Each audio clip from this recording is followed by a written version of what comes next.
And now a first look at the new series Love After Lockup Crime Story. Before all the love, I'm just excited to start my new life with you. My love! I love you more than anything in the world. You remember me? Yeah. And the drama. What have I done to you that was that? How about you running off with a married man? Please don't make me go through with this. This is the story of our lives before prison. There was a point in life I was losing myself. I guess I was a junkie because I really was committing crimes and doing things just to get high. I climbed the ladder in the drug game extremely quickly. I watched too much Breaking Bad. I thought if Walter White could do it, I could too. Meth, methamphetamine, crystal, ice glass, and other forms of methadone. That was my specialty. I was on top of the world. I'm the man.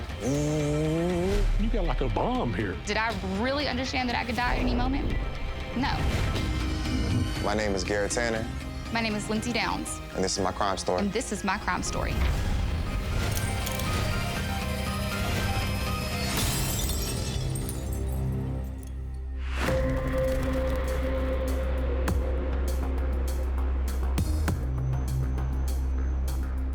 Before I became a drug dealer, before I started doing meth, and before I spent 6 years in prison, I was just an average country girl.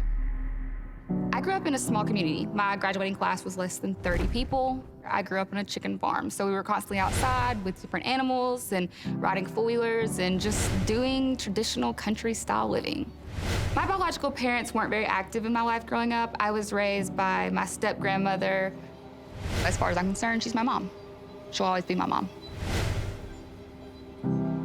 In high school, I was super committed to my sports. Like, basketball was my life. It was the reason for everything. Basketball, cheerleading, softball. That was the entirety of what I wanted to do. I can't even dribble anymore. I can't see because of the hair. I was really good at basketball before I had Miley. I slowed down a little bit afterwards.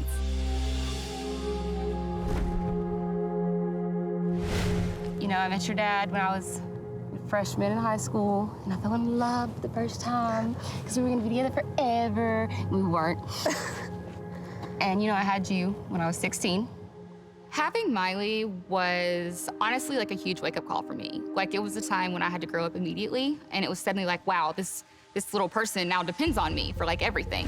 So for the next several years, my life was all about Miley in every single aspect. Honestly, between working 3 jobs and going to school, like, I was burnt out. I was exhausted. I was mentally and physically drained.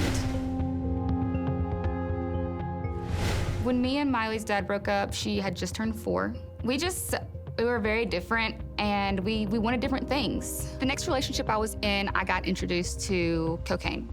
That was the first real drug I had ever done. I was just like you. I was in all my sports. I had straight A's. Never would have thought I would have been on drugs, you know?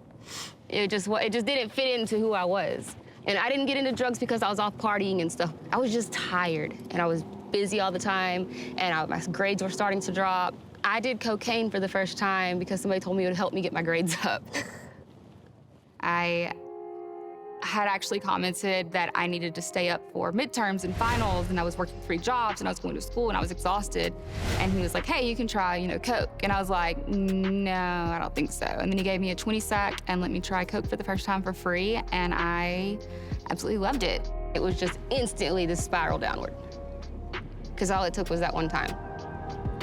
And then it transitioned over to another drug, and then it became a full-fledged addiction, just that quick. I just don't want to see you go down the same path. You have all my potential plus some. It was really about doing drugs. It was really just like recreational using. But my next boyfriend impacted my life dramatically and not in a great way. When I met B, I really got to experience like drug dealing firsthand. You gonna jump? What the police? It's the police. Hi. I would watch him sell drugs all day, and I saw just massive amounts of drugs and money, and I just thought it was the coolest thing ever. So the whole time we're together, I'm watching and paying attention and listening to everything he does and says. And I was literally giving myself a crash course in how to be a drug dealer. Most of your drug dealers don't have you know, a college education under their belt before they start feeling. I took everything that I had learned from B and then I applied it into, well, a business style. I'm pretty. I'm aware that I'm pretty. They see a pretty face and they want to impress me. They want me to stay by their side. They'll do whatever to keep me there. I use that. At the height of my business, I had this idea in my mind. I wanted to create this picture-perfect family for me and Miley. I bought us this $250,000 house. And at that time, I had planned, like, I was gonna get sober and that I was gonna, you know, be there for Miley more, and that's not how it ended up happening. This one on the left is your window, and this one was the window on the other side, from, like, pull one to that one. Yeah. I hired 24-hour nanny care for my daughter because I wanted someone who was sober to be with her at all times. My home was ran for me. My daughter was taken care of for me. I was like a ghost floating through their lives. Daytime and nighttime nannies would do like things around the house, the cooking, the cleaning, the shopping, the laundry. I had daytime and nighttime nannies? Yes, What? so Hayden was your nighttime nanny and Kelly was your daytime nanny.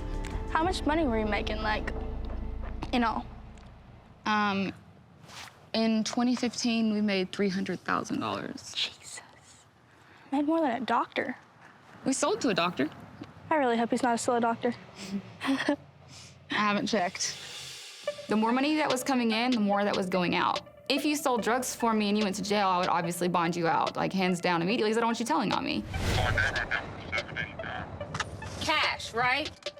You know we gotta bond him out before Betty leaves at 5, right? If I just had to take a guess, I would say I've paid around $50,000 in bonds.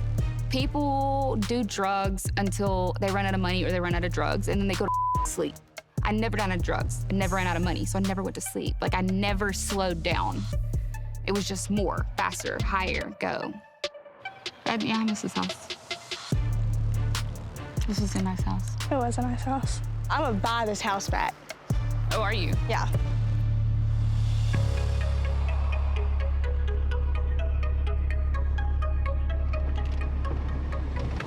This is it.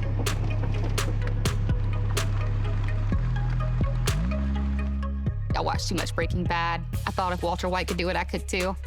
I wanted to smoke the purest meth available. I wanted pure D meth, and I wanted to smoke it for myself. I wanted to say that I had had it, that it was mine. That really does look like the little RV I used to cook in. Did I take you out there? Yeah, one time, but you wasn't cooking. No, I wouldn't have taken you out there if I was cooking. Lindsay was, at the time, the biggest female drug queen. She was very sought after by men and women. Everybody wanted to run with us. Everybody wanted to hang with us. Everybody wanted our dope.